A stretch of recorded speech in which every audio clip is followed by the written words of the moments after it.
तो ये हमारा क्या है?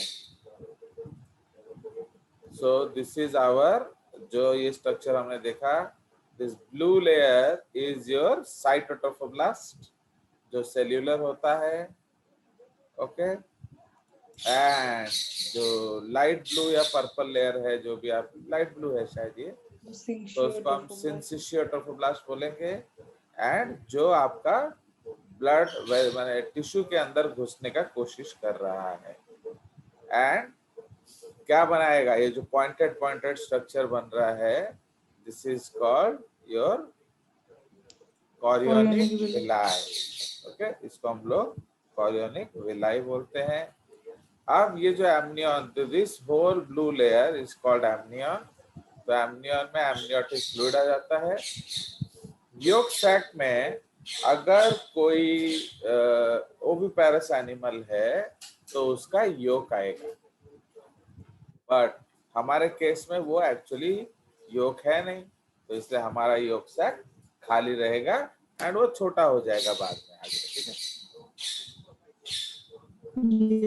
तो इसीलिए development of yolk sac on the 8th day after fertilization, the cells at the edge of hypoblast migrate and cover the inner surface of the blastocyst. तो ये मैं आपको बढ़िया सा ड्राइंग बना के कर दिया था। The migrating columnar cells become flat squamous and make a thin exocoelomic membrane, that is endoderm. This membrane and the hypoblast form the yolk sac. Okay, on the 9th day. तो याद रखिए, ये yolk sac कौन सा yolk sac है? Primary. तो पहला जो योग सैक बनेगा उसको हम लोग प्राइमरी योग सैक कहेंगे। नाउ एम्ब्रियो डिप्लोब्लास्टिक है एंड वो एमनियोटिक कैविटी में प्लेस्ड है, या बिटवीन द एमनियोटिक कैविटी वो प्लेस्ड है। Yolk sac is relatively simple, empty, small and decreases in size in humans as development progresses. क्यों? Because we are not oviparous and हमारा egg जो है वो aleacetal egg है। ठीक है? Yolk sac helps in the nutrient transfer during the 2nd and 3rd weeks. तो इसमें वो nutrient देता है।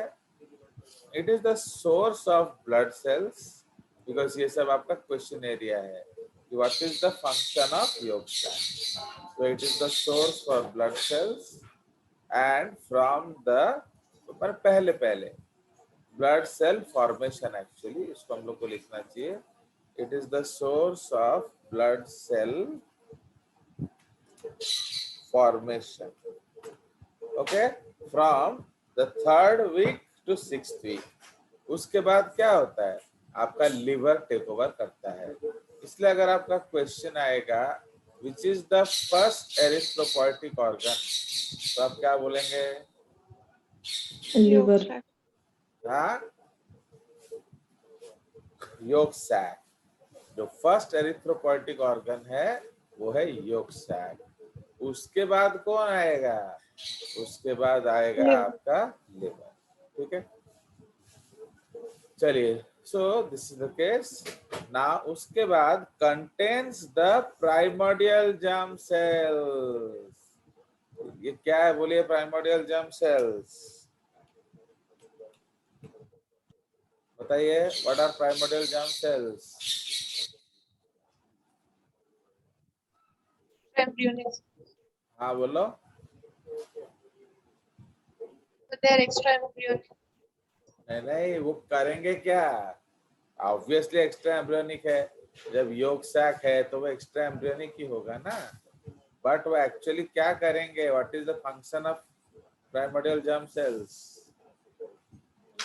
तो वो लोग गोनैड्स बनाए, गोनैड्स बनाएंगे ना, गैमीट्स बनाएंगे। गैमेट्स। तो समझ में आया? तो मैंने आपको बताया था कि नहीं कि जब हम लोग ईटी पढ़ेंगे तो वो चीज क्लियर होगा। तो इसलिए योग सैक में आपका प्राइमोर्डियल जर्म सेल्स है। फिर ये कहाँ जाएंगे? Extra embryonic mesoderm. फिर वो कहाँ जाएंगे? Into the genital mesoderm. ठीक है, अब आ जाइए development of extra embryonic coelom. तो ये जो सीलोम हम लोगों ने बनाया था आपके लिए पिछले क्लास में, है कि नहीं? तो वो सीलोम हमने बाहर बनाया था, that is called extra embryonic coelom. ठीक है, तो एक्स्ट्रा एम्ब्रियोनिक सीलोम आपका मैं बना के दिखाया था, एंड वो जो सीलोम है वो बाहर बनेगा, अंदर नहीं बनेगा। ओके, आप लोग का शायद बना नहीं है, हम लोग तो कुछ बताते भी नहीं हो ना, तो पता नहीं चलता है। सर हम लोग का एमनियन का थोड़ा एक्सप्लेन कर रहे थे बस, क्या क्या लेयर्स होते हैं। तो अब तो गया ना, सर अब वो तो आप intra embryonic, mesoderm, intra endoderm वो सब बता रहे थे। चलिए, तो एमनियन में इंट्रा एम्ब्रियोनिक होता ही नहीं है, समझ रहे हो?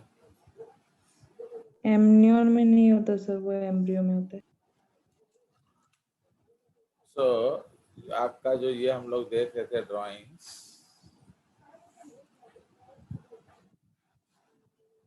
ये आपका ड्राइंग बनाया था मैंने कि ये जो आपका है, okay, so this is the cytotrophoblast, and ये जो आगे जो मेम्ब्रेन लेस है वो सिंसिशियोट्रोफोब्लास्ट है। तो ये एपीब्लास्ट है, एंड ये ग्रीन वाला जो है हाइपोब्लास्ट है। एपीब्लास्ट हाइपोब्लास्ट है। चारों ओर एक घेरा बना लेता है, that is called the amnion layer, and उसके अंदर एमनियोटिक फ्लूइड आ जाता है। हाइपोब्लास्ट एक घेरा बना लेता है। अब हाइपोब्लास्ट प्लस ट्रोफोएक्टोडर्म मिलके क्या बनाते हैं, प्राइमरी यॉर्क सैक। ठीक है, तो ये वाला डायग्राम हमने देखा था। उसके बाद हम लोग बना रहे थे ये वाला। इतना सारा डायग्राम आपको बनाया, फिर आपको कोई मजा ही नहीं है कि नहीं। चलिए, सो इसीलिए ये हम लोग अभी डिस्कस कर रहे थे कौन सा, दिस लेयर। तो ये हम लोग सीलोम बना रहे थे। ओके, तो ये एक ऐसे ही मैंने डायग्राम बना दिया था कि ये जो आपका ब्लू लेयर है ऊपर वाला, तो दिस ऊपर वाला ब्लू लेयर इज व्हाट, तो ये आपका एपीब्लास्ट है कि नहीं। So this layer is epiblast. उसके बाद जो ग्रीन लेयर है वो है वो हाइपोब्लास्ट। ओके, ये जो ब्लू घेरा है this is called what, this is called आपका एमनियन। ये जो ग्रीन घेरा हम लोगों ने बनाया this is called what, this is primary called yolk sac. Primary yolk sac. Okay, अब इसके बीच में खाली जगह है, दिस इज एम्प्टी स्पेस। अब ये देखो ये वही बन रहा है, अब मीजोडर्म बनता है आपका। ओके, तो जो मीजोडर्म बनेगा उससे क्या होगा, वो चारों ओर भर जाएगा। तो ये चारों ओर भर जाएगा, फिर उसके बाद आपका सेपरेशन होगा। तो इसलिए अब ये जो व्हाइट स्पेस है ये क्या है, ये एक कैविटी है, एंड इसके चारों ओर मीजोडर्म है। तो कैविटी जिसके चारों ओर मीजोडर्म, उसको क्या कहते हैं, सीलोम। सिलोम। तो ये जो सिलोम है इसको हम एक्स्ट्रा एम्ब्रियोनिक सिलोम बोलते हैं। क्यों, क्योंकि एम्ब्रियो ये काले डिब्बे में है। तो काले डिब्बे का ब्लू है इंट्रा एम्ब्रियोनिक एक्टोडर्म, काले डिब्बे का रेड है इंट्रा एम्ब्रियोनिक मेसोडर्म, काले डिब्बे का ग्रीन है इंट्रा एम्ब्रियोनिक एंडोडर्म। तो इधर अब सिलोम नहीं बना है, बाद में बनेगा, बट अभी जो सिलोम बना है वो बाहर बना है। तो इसीलिए अभी हमारा 3 फीटल मेम्ब्रेन बन गया। कौन सा, सबसे बाहर जो फीटल मेम्ब्रेन है उसको क्या कहते हैं, बोलिए, कॉरियन, दिस वन। तो ये हमारा है कॉरियन। अब इतना बड़ा बड़ा जगह पढ़ लेते हो बट फिर पता नहीं चलता, आप लोगों को कैसे पता। तो ये आपका कॉरियन है, एंड ये आपका एमनियन है। इवन आपको कालू का बुक्स भी है आपके पास, तो ये सब तो आराम से पता चल जाना चाहिए ना। तो ये आपका एमनियन है। तो इसीलिए क्वेश्चन आता है कि बाहर कौन सा लेयर है, अंदर कौन सा लेयर है। तो अब जो कॉरियन है उसके बाहर कौन सा लेयर है, बोलिए, ट्रोफोएक्टोडर्म।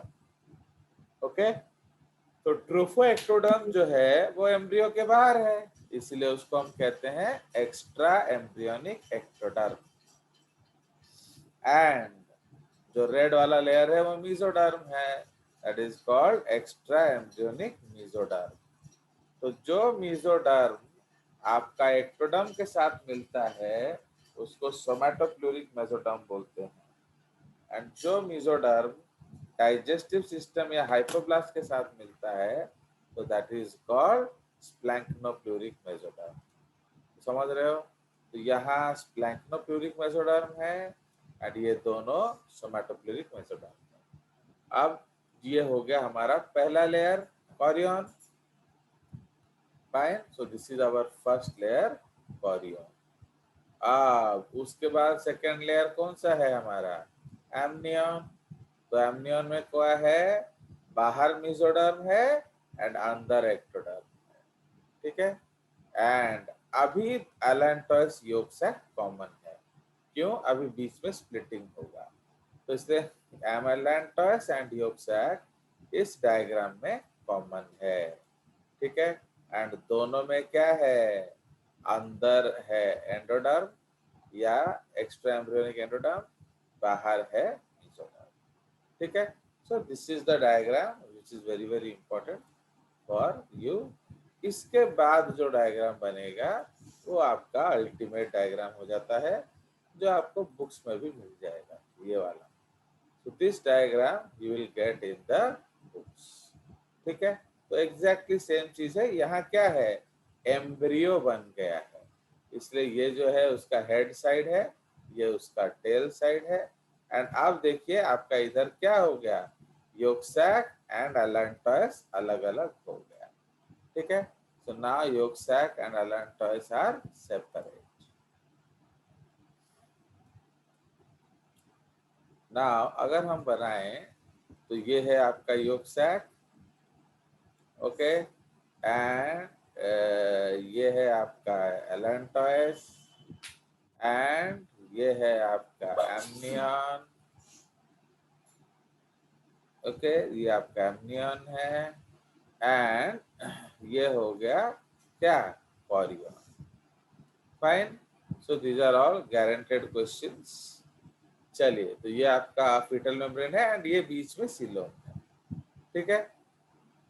नाउ तो इस डायग्राम को आप अच्छे से याद रख लेंगे क्योंकि this is sure short question area, okay.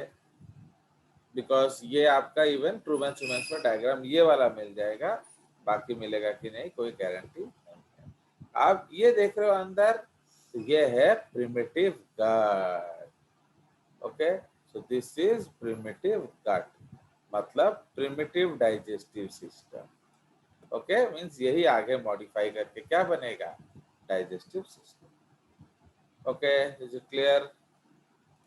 तो ये सब आपको देखकर आना चाहिए। आप लोग जीसीआरटी पढ़ेंगे नहीं, सिर्फ कालू पढ़ेंगे तो कैसे होगा? कालू क्या किया अभी? Black and white version of NCERT, तो इसलिए नीट वीट हो सकता है उसका, तो चलो चांसेस है, बिकॉज नीट तो लाइन बाय लाइन एनसीईआरटी से आएगा ना। चलिए, सो ये हमारा केस हो गया। उसके बाद हम लोग आगे चलते हैं डिस्कशन में। सो डेवलपमेंट हमने एक्स्ट्रा एम्ब्रियोनिक सीलोम कर लिया, तो जब सीलोम हो गया तो हमारा कॉरियन भी बन गया, एंड कॉरियोनिक बनने के बाद वो क्या बनाता है? Chorionic villi. तो eventually the chorion forms the principal embryonic part of placenta, okay. तो ये प्लेसेंटा का एम्ब्रियोनिक पार्ट बनाता है एंड फिर वो हार्मोन रिलीज करता है क्या? Okay, it secrets proteins that block antibody production by mother, ठीक है। ये कितना इंपॉर्टेंट स्टेटमेंट है देखो, वरना माँ बच्चे के खिलाफ एंटीबॉडीज बना रही है। Promotes production of T lymphocytes, okay, जो माँ और बच्चे की लड़ाई को रोकता है, and produces HCG, HCS etcetera, मतलब placental hormones etcetera, placental hormones, है कि नहीं? सो लाइक दैट, तो दिस इज द केस। बताइए, so if you disrespect diseases Is there any chance of education? No, sir. ताहले क्यों इसलिए गोटे तो समझ में आया? हाँ जी भाई। तो इसीलिए ये मुंह कौन कर तो समझ में आया? तो ये हमारा जो है दिस इज द कंसेप्ट आया। तो इसीलिए